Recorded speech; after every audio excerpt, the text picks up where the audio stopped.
La migraña es una cefalea episódica recurrente que no se asocia a lesión cerebral. Es una enfermedad muy frecuente, de hecho afecta al 12% de la población y es el motivo más frecuente de consulta neurológica.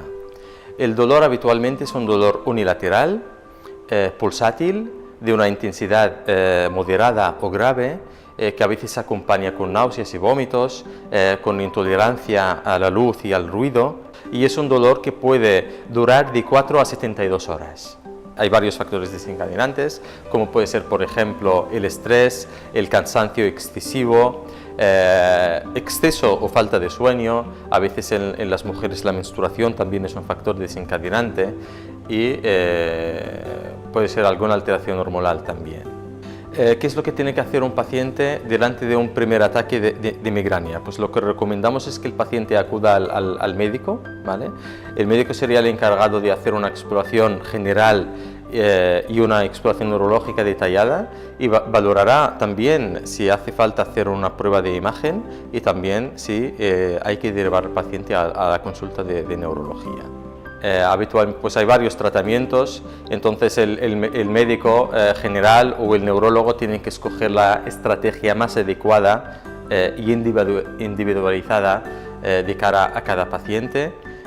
Habitualmente pues se empieza con los AINES, ibuprofeno, el naproxeno, el dexketoprofeno, también otros fármacos más específicos como por ejemplo los triptanes suelen dar muy buenos resultados y a veces cuando las migrañas suelen ser muy frecuentes y muy rebeldes, lo que se recomienda es un tratamiento preventivo, ¿vale? Se pueden utilizar varios tratamientos que previenen la aparición de los ataques de migraña. Básicamente evitar los factores desencadenantes, pero muchas veces estos factores desencadenantes no se pueden evitar, ¿no? Por ejemplo, dormir bien sería evitar un factor desencadenante, evitar el consumo excesivo del alcohol, que también es un factor desencadenante.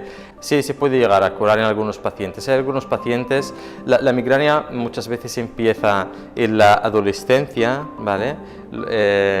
Y hay algunos pacientes que cuando llegan a la edad de 40, 50 años, pues la migraña podría mejorar o incluso desaparecer, sobre todo en el caso de las mujeres cuando dejan de tener la menstruación.